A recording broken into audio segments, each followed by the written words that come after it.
Bienvenidos compañeros y compañeras. En este video vamos a explicar el primer capítulo del libro, el primer capítulo llamado The Image of Positive Thinking, con nuestros compañeros Alfonso, León Esteban, Marco Antonio Vargas y quienes hablan ya Sebastián Barrera. Listo, les haremos un pequeño resumen de lo que se trataba en este capítulo. Comenzando en el inicio de los tiempos, el hombre siempre ha estado interesado en estudiar distintos aspectos.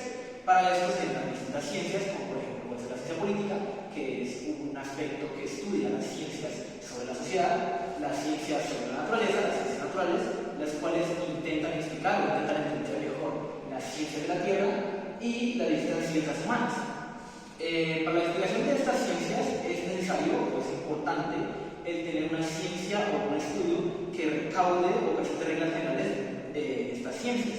Aquí donde se presenta la teoría general de sistemas, la cual intenta presentar una solución a las especificaciones creadas en cada una de las ciencias e intenta crear Bueno, comenzando, hay que tener en cuenta que el ser humano siempre ha tenido un interés de estudiar distintas partes, distintos puntos de vista del mundo. Para estos puntos de vista se generan las distintas ciencias. Estas distintas ciencias están hechas para estudiar fenómenos específicos. Tenemos, por ejemplo, las ciencias naturales, las cuales son ciencias creadas para explicar la naturaleza y la conexión entre el ser humano y lo natural. También tenemos las ciencias políticas, las cuales están generadas para crear un estudio sobre las distintas ciencias presentes en el gobierno o en la forma de mantener una sociedad estable. También tenemos las distintas ciencias humanas, las cuales son ciencias presentadas sobre nosotros. Sobre estas ciencias es importante darse cuenta, percatarse que se han presentado cada vez más y más exposición. Esta exposición que hace que se generen muchas ramas de distintas ciencias difíciles de entender. Para evitar esto, o con la visión para resolver esto, se genera la teoría general de las ciencias. Esta teoría general de las ciencias intenta englobar todas estas ciencias bajo una norma o una regla general.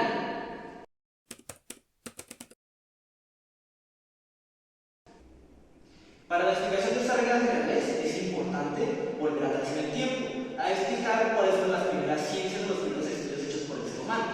Comenzando en este caso en la época de la Edad Media, tenemos el paradigma escolástico. Basado en la teoría escolástica hay que tener en cuenta que en la Edad Media se presentaba un tipo de conocimiento, un tipo de ciencia la cual tenía que estar sí o sí enlazada con la religión, ya que en esa época, a la salida del Imperio Romano y la entrada de la religión al mundo, todas las ciencias tenían que explicarse, tenían que ser hechas para la religión y por la religión. En este tipo de ambiente se llaman distintas reglas, las cuales explicaban fenómenos del mundo, que son que la naturaleza, o lo natural, es mortal y finito, eso lo presenta la Iglesia, que es posible generar conocimiento sobre el espacio y el tiempo. También, muy importante en este tipo de ciencias, que todas las ciencias tienen que explicar que la salvación del alma es lo más importante para el ser humano. También que las ciencias naturales están atadas a la teología sí o sí, que el fin de la ciencia es encontrar la relación entre el espíritu y la tierra, que el conocimiento es fijo, clasificado y está marcado, por lo que significa que los conocimientos no cambian y están basados en lo que da la Iglesia. Y también que la estructura de la sociedad presente está influenciada por el mismo cielo. También esto significa que la estructura social presente en esa época era un reflejo completo de los órdenes divinos.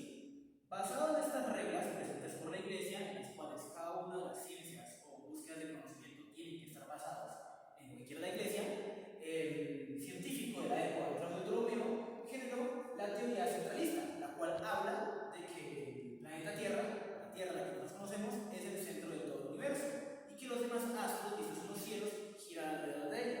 Esta teoría iba basada en una conveniencia de la Iglesia, la cual hablaba de que todo fue creado por Dios y que realmente nosotros somos el centro del mundo.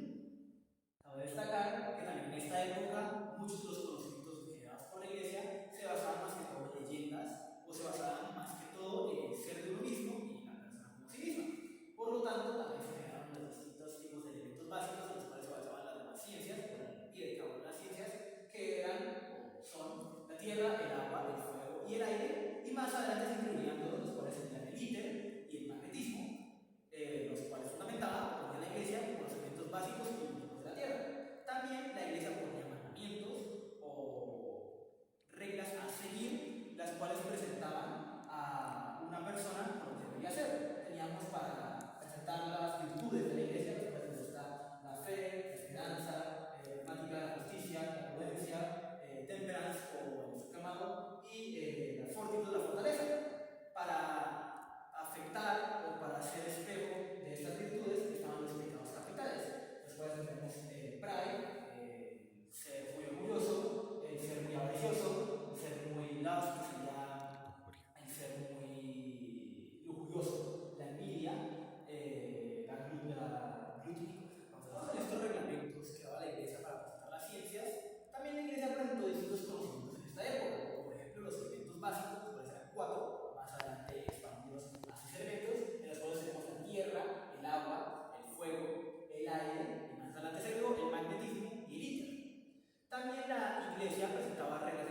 la cual hablaba de que realmente en el mundo o en el universo nosotros somos el centro de él. El centro de nuestro universo, el lugar donde estamos, vendría siendo el Sol, y nosotros como seres humanos en la Tierra giramos alrededor de él.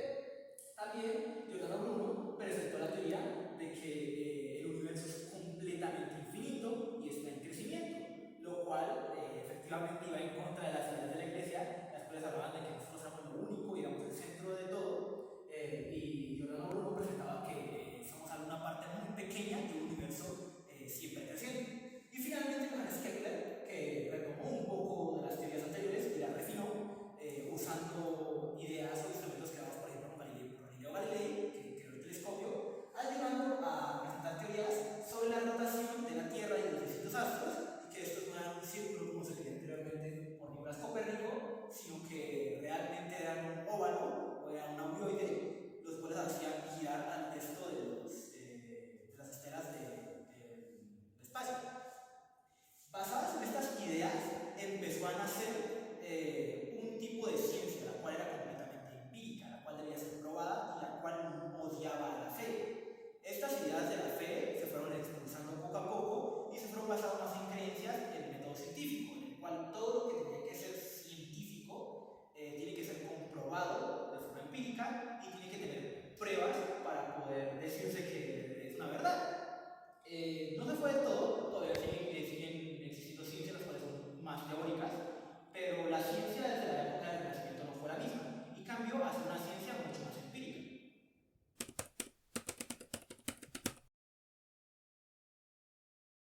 Bueno, yo soy Marco Vargas y vengo a presentar la parte del mundo mecanicista y el determinismo.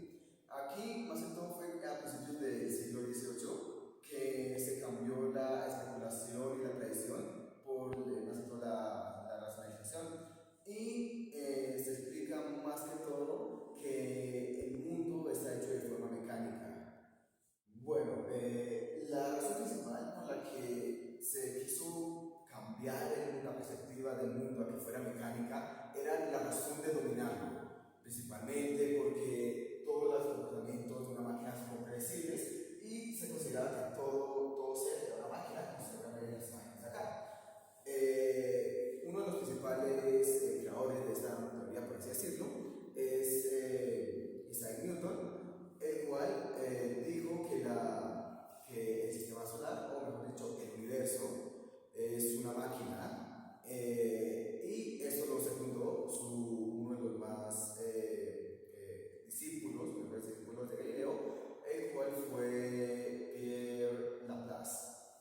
Dado que Laplace consideraba que el universo era una máquina muy compleja e infinita, se denominó el demonio de Laplace, una de sus teorías más famosas, por así decirlo.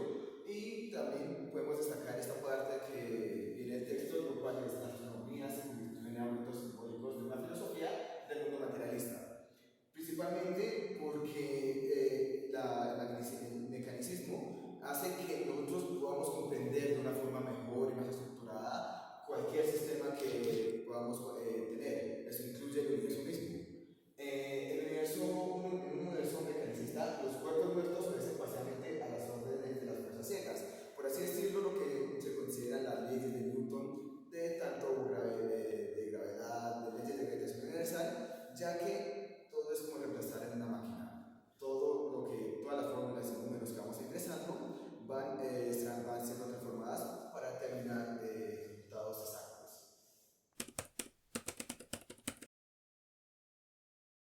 Bueno, acá ya pasamos a otro lado que es la hegemonía del determinismo.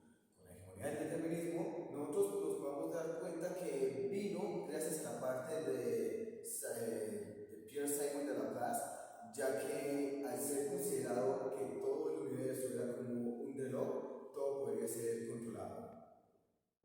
Gracias a esto se dejó, por así decirlo, una ciencia analítica, y gracias a esta, a través de la ciencia estadística analítica, se establecen métodos científicos con una actividad más que todo es para comprender, descubrir, controlar, predecir, explicar y percibir los objetos y las cosas que están a su alrededor, y hacer explicar de una forma más sencilla y simple todo lo que tiene que ver con la parte de la ciencia, por así decirlo, y se empieza a crear pasos sencillos para determinar sucesos básicos, y gracias a esto podemos decir que en la hegemonía determinística están las leyes naturales. Gracias a las leyes naturales se puede sustentar la metafísica, la cual corrobora exactamente lo que acaban de decir acá. Principalmente porque las leyes naturales no se pueden corregir ni se pueden cambiar, ya que son leyes absolutas y leyes las cuales se mantienen y son estáticas y permanecen a través de todas las eras y de todo el tiempo. Eso no puede influir ni siquiera en otro planeta, por así decirlo, ni por cambios. Solamente se mantienen y son como constantes universales. Gracias a la metafísica, nosotros podemos decir realmente que las leyes naturales no son impredecibles, ya que, como antes se decía, por culpa de la superstición, con el cambio al empirismo, al racionalismo, a todo lo que estamos hablando en este momento, al determinismo, ya se puede decir que no son impredecibles, se pueden predecir fácilmente, ya que, como lo dije anteriormente, se pueden considerar como constantes universales. Esto se puede también poner en un ejemplo de teoría de sistemas, teoría general de sistemas, dando que cada forma determinística, inclusive cada forma mecanicística, se puede tomar como si fuera una caja negra. Todo lo que pasa, entra, se crea un sistema, una función que nosotros no sabemos cómo es, hasta comprenderla a un futuro para que no tengamos resultado. Eso pasa con las leyes naturales y con las leyes universales en todo sentido.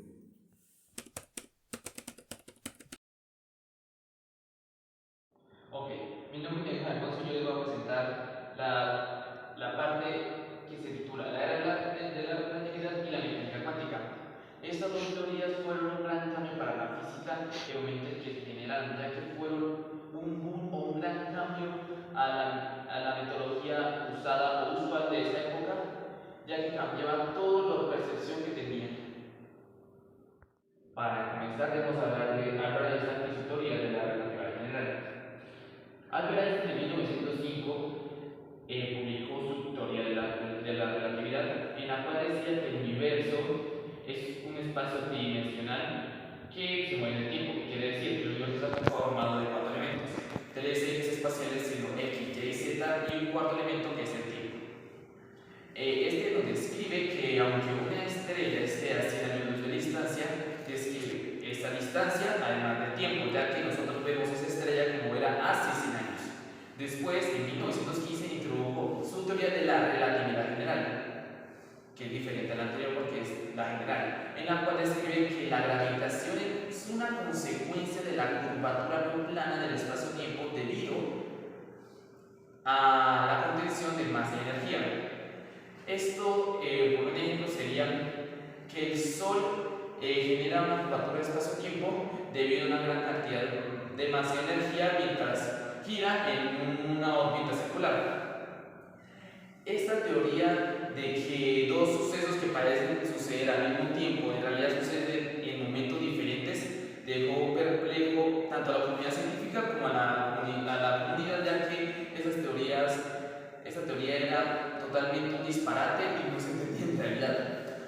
Gracias a esto, Albert Einstein hizo una revolución en la ciencia, ya que cambió la mecánica clásica, ya que la ciencia ya no era comprensible ni tratando de explicar lo que en realidad sucede en la ciencia, sino que se volvió un fenómenos indescriptibles o difíciles de explicar, llegando al punto de que ya no se hacían las cosas ordenadamente ni con mediciones para demostrar algo fácil, sino que ahora se veían las transformaciones, transiciones, cambios en la ciencia. Ok, ahora pues se va a hablar de la mecánica cuántica que fue planteado por Max Planck, aunque en ese momento no fue muy destacada, pero ahora forma parte de nuestra ciencia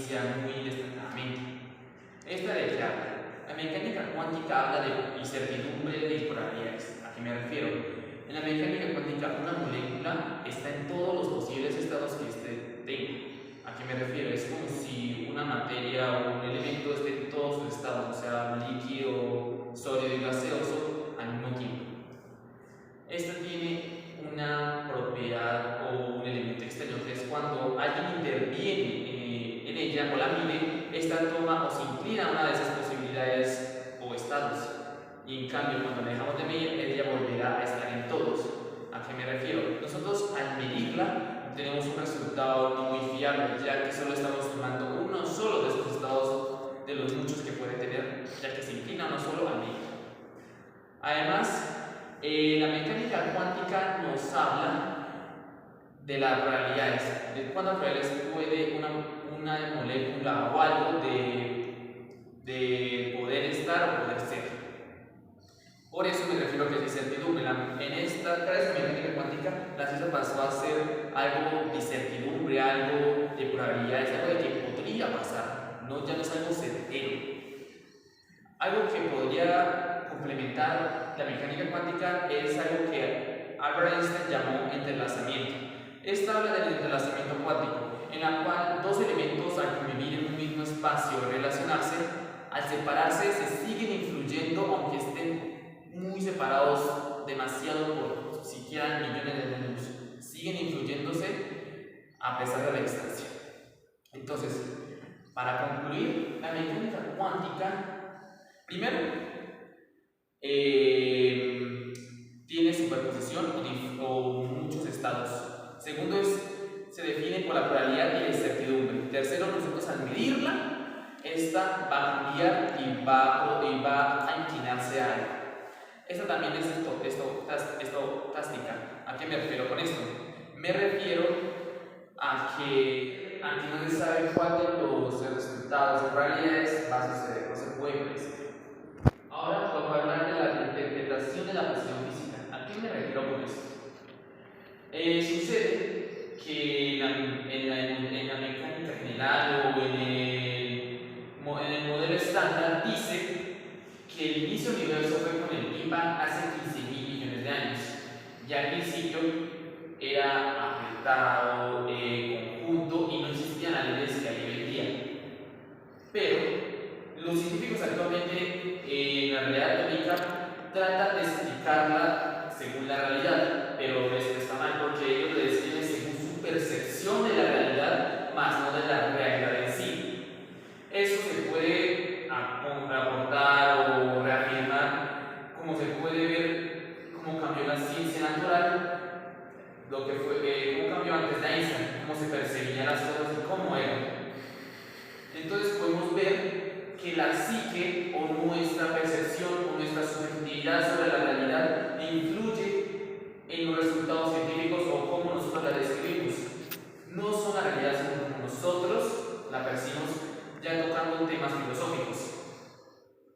Si se podría aportar que esto sucede gracias a la creatividad y a la gran naturaleza humana, que es para cambiar lo que se percibe a través del tiempo, ya que hace tiempo no se tenía la percepción de la ciencia como es ahora, ya que empezó con las teorías de Newton, hasta que vino Albert Einstein y lo cambió todo, luego vino la mecánica cuántica, todo va cambiando gracias a nuestra naturaleza humana. Esto también dice que la física cuántica dice que nuestra conciencia se debe a una partícula de onda que está en una complementariedad, superposición e influencia. Y por ende se puede entender que ahora lo determinante no lo es en realidad, sino que ahora es también al azar y aleatorio. Pero con ciertas cosas determinantes se complementan para así avanzar y evolucionar con la ciencia. Por ejemplo, las teorías de Planck y Einstein en realidad sirvieron y complementaron al modelo cartográfico de Field. ¿Y qué se puede ver de eso? Que las teorías antiguas se complementan con unas más recientes. Por ejemplo, la teoría newtoniana sigue vigente hoy en día y se complementa con la teoría de Einstein. Y la teoría de Einstein se complementa a la newtoniana, así ambas creciendo y siendo más complejas, tratando de explicar el universo. En sí, la ciencia tiene tres grandes etapas el modelo de Comstock, que inicia con el modelo teológico que sería el estocaico, que sería la magia y la iglesia. Después está la metafísica, en la cual se refiere la mecanicista, que habla sobre el reemplazo de la teología por una filosofía. Después está la filosofía negativa, que se refiere a la mecanicista, que ya fueron mencionados por nuestros compañeros anteriormente. También hay que resaltar la jerarquía evolucionista de la ciencia según su tamaño, iniciando por la más grande, que sería la astrología, luego la sociología, psicología, biología, química y por último la física, teniendo en cuenta sus etapas de este conocimiento humano para su verificación y estudio, siendo intuición, estudio de hechos, análisis y síntesis. Y ya para llegar a una síntesis de lo que la física se refiere, toca tener en cuenta que esta síntesis es un requisito previo para un pensamiento sistemático que se utiliza mucho en nuestra época actual, como se utilizaba el analítico en la época mecánica, que se utilizaba esta. Toca tener en cuenta que el pensamiento sistemático tiene más en cuenta un todo, o sea, tiene en cuenta todos los elementos de un sistema, y si los analizamos por partes se descompone y no se puede analizar de una manera correcta.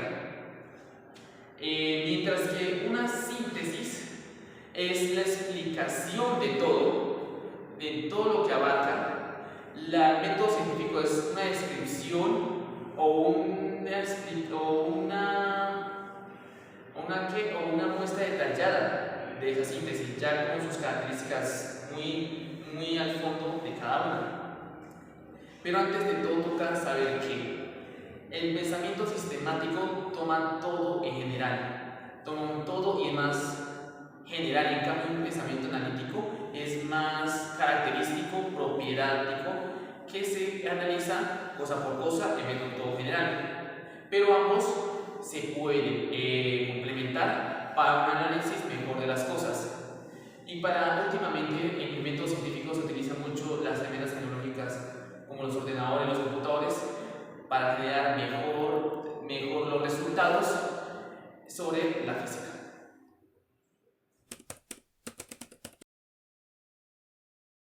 Bueno, el siguiente tema es la edad de los sistemas. Ya llegando a la época de 1950, llega de nuevas tecnologías como lo son la computadora, la bomba de hidrógeno, e inclusive también llegando a la era de la exploración espacial, fue donde la sociedad se dio cuenta de los problemas que esta poseía actualmente. Como ya estaba diciendo, cuando la sociedad se dio cuenta que las soluciones que tenían actualmente iban a generar consecuencias al futuro.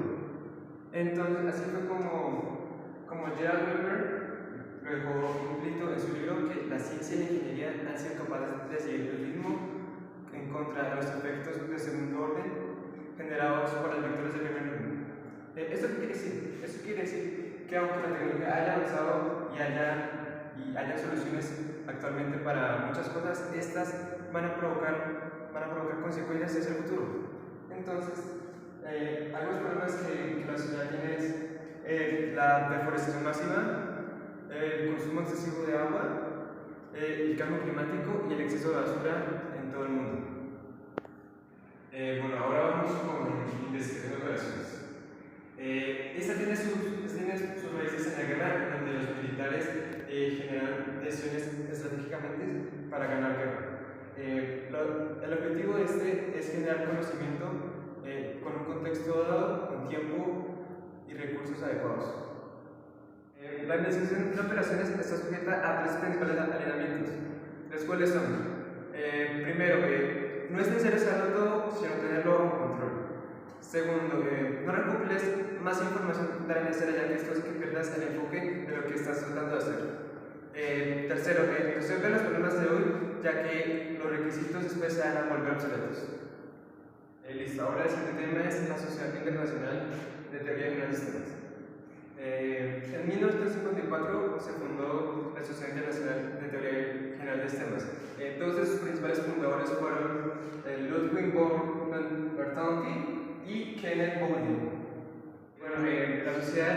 Nacional de Teoría de Canales Sistemas principalmente dejó tres objetivos, los cuales son primero, integrar similitudes y relaciones dentro de la ciencia. Segundo, promover la comunicación a través de límites disciplinarios. Y tercero, establecer una base teórica para la educación científica general. Bueno, ahora el siguiente tema es los objetivos de la teoría general de sistemas. Comencemos diciendo de que la teoría general de sistemas no es otra disciplina más, sino que es una teoría que la mayoría de disciplinas están estrechamente relacionadas. Esto se da por un concepto generalizado de organización, información y comunicación. Los objetivos de la teoría general de sistemas se pueden especificar en estos tres. Primero, formular teorías generalizadas, incluyendo teorías como son dinámica de sistemas, comportamiento orientado a objetos, desarrollo histórico y jerarquía y procesos generales de control. Ahora viene el segundo objetivo. El segundo objetivo es elaborar una forma metodológica que describa el funcionamiento y el comportamiento de los objetos en un sistema. Ahora el tercero. Es elaborar modelos generalizados de sistemas. Nuestro siguiente tema es diseño de sistemas. El diseño de sistemas es un procedimiento en el cual interactúan recursos humanos, técnicas de información y procedimientos, y todo esto se integra para crear un sistema para facilitar todo su funcionamiento. Los para diseño de sistemas son los siguientes. Primero, se debe pronosticar el futuro del entorno para los sistemas. Segundo, se debe construir un modelo para simular entornos y funciones. Tercero, a partir de una simulación se debe elegir cuál es la mejor. Esto guiándonos por la optimización de sistemas y mirar cuál tiene un mejor funcionamiento. Nuestro siguiente tema es la cibernética de gestión. Existe una ciencia que ayuda a solucionar problemas de negocios en las empresas. Esta se denomina cibernética de gestión. Esta consta de la siguiente estructura. Esta estructura se usa para la organización empresarial. Esta comienza con primero, especificación de subsistemas de organización y partición del trabajo. Esto significa que cada cosa debe tener cierta función y debe estar repartida en diferentes lugares. Segundo, diseño de comunicación entre los subsistemas. Todos los subsistemas deben tener un canal de comunicación para que se pueda lograr un funcionamiento. Y tercero, definición de áreas y de decisiones de autoridad. Cada subsistema debe tener ciertas áreas para que cumplan cierta función. Y el último es tener un diseño y desarrollo de sistemas de control para que se pueda tener una retroalimentación